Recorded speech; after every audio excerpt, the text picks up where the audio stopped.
Bom dia, boa tarde, boa noite. Aqui é Rodrigo Focati para falar de mais um livro para vocês, mais um clássico, como é quase um praxe nesse canal, que é este livro aqui, ó, Goodfellas, Os Bons Companheiros, de Nicolas Pileggi. Esse livro, na verdade, ele tem uma relação de duas palavras, né, nesse vídeo que eu quero trazer, que é o seguinte: é a palavra máfia, que inclusive uh, uh, é quase um gênero literário e cinematográfico, né? E a palavra nerd. Eu vou te explicar, aparentemente a relação é nenhuma, mas eu vou tentar explicar qual foi a relação delas.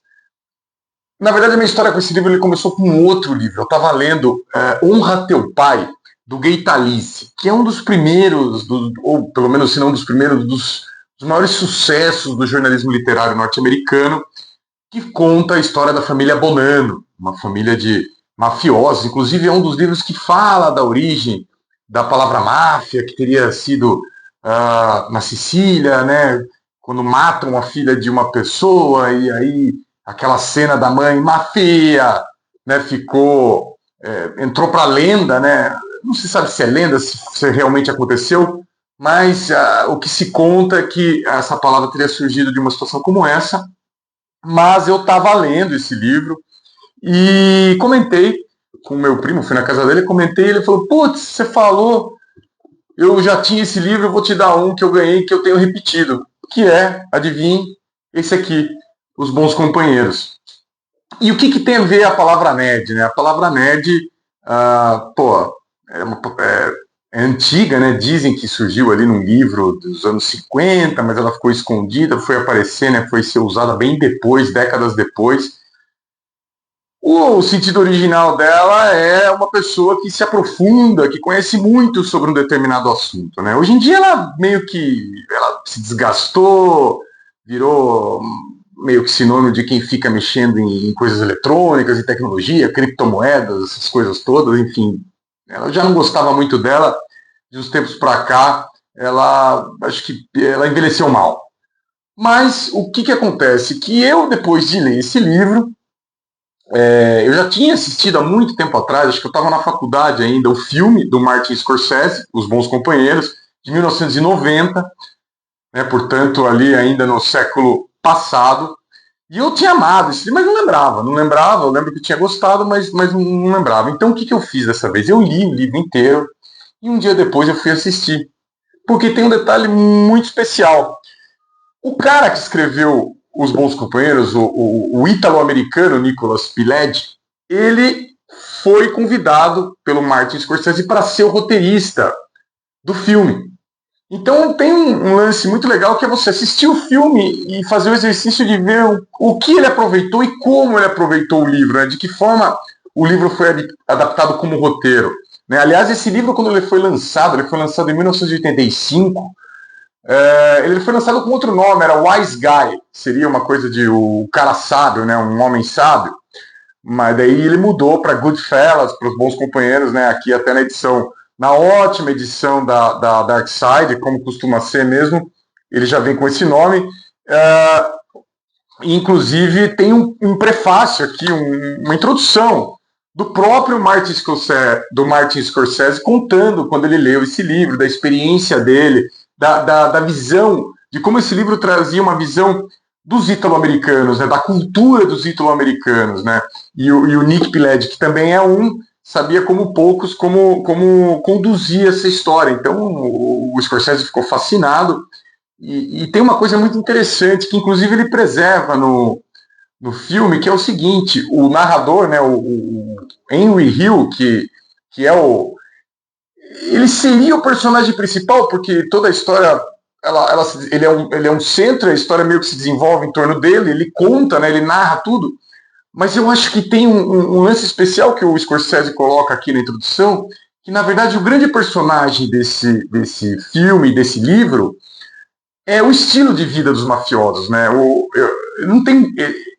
Ele não é romantizado, né? Mas desde cara o Henry Hill fala assim que o que ele queria ser quando crescer era ser um gangster. Ele gostava das roupas, ele gostava do jeito, ele gostava daquela cultura, né? Daquele cultura no sentido da forma de comportamento, né? Como eles eram, né? Então, tudo que acontece aqui gira em torno também do estilo de vida desses gangsters, né? Que é de violência, né? Inclusive, uma das coisas que me chamou a atenção é a abertura, né?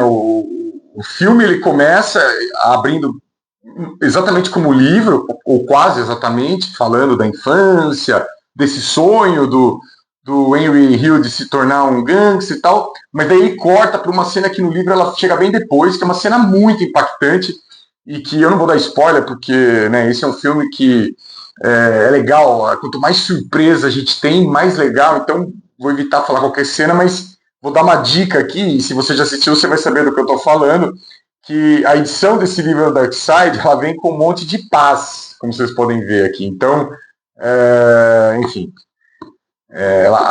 a cena, embora ela tenha sido até um pouco alterada no filme, no livro a paz tem um papel fundamental, né, na trama, né? Pelo menos nessa cena específica que eu acho que traduz bem a desumanidade, a violência desses caras, né? Desses caras da máfia. Até um comentário que o Henry Hill faz sobre dois amigos dele, que eu acho bem pertinente, assim, que ele fala assim que um deles, e eu não vou dizer qual é, depois vocês vão ver, vocês vão descobrir, ou vocês vão assistir o filme, vocês vão ver com seus próprios olhos, mas ele tinha dois grandes amigos, dois principais amigos ali, ele fala, o fulano, ele matava pelos negócios, né? Então, se o cara atravessasse o caminho dele, fosse uma ameaça pro dinheiro dele, ia lá, matava o cara. O outro, né, o Cicrano, ele matava por prazer, né? O cara era um psicopata, né? Então, além dos negócios, além de tudo, ele tinha um prazer em cometer crimes. Enfim, é um livro bacana demais, é uma história envolvente, né? Que a gente começa a ler e não consegue parar. E acho que ela traz aí outras, infinitas reflexões que a gente pode fazer sobre literatura, sobre cinema. Né? Eu acho que tem sobre jornalismo, afinal de contas, aqui tem um exercício do autor que é de convencer, de persuadir o Henry Hill a contar essa história, embora ele já tivesse, por tudo que indica, né, e pela própria situação dele, né, ele já estivesse disposto a relatar essa história, obviamente ele precisava fazer isso com alguém que ele confiasse, com alguém que ele tivesse uma abertura, e esse alguém acabou sendo o Nick Pileggi, que depois até foi o roteirista também de Cassino, né? Outro filme do Scorsese, que fez muito sucesso e que tem boa parte dos grandes atores que estavam nos Bons Companheiros atuam também no Cassino. Eu acho que é isso. Tem muito mais coisas que eu poderia ficar falando sobre esse livro, sobre o filme, mas assim, eu faço. Se vocês quiserem fazer um dia de nerd, como eu fiz, ou 2 dias, né, ou mais dias, uma semana, né, alguns dias, para ler o livro e depois ver o filme, fica a minha recomendação. Acho que poucas experiências, você pode fazer ao contrário também, né, assistir o filme e depois ler o livro, tá tudo certo. Mas acho que poucas experiências vão ser tão legais quanto desse livro aqui, Os Bons Companheiros, de Nicolas Pileggi. Deixe seu like, curta, faça todos esses negócios aí, e eu venho com mais dicas, com mais papo aí sobre livros clássicos, sobre conexões musicais, literárias e muito mais coisa aí. Valeu, até a próxima!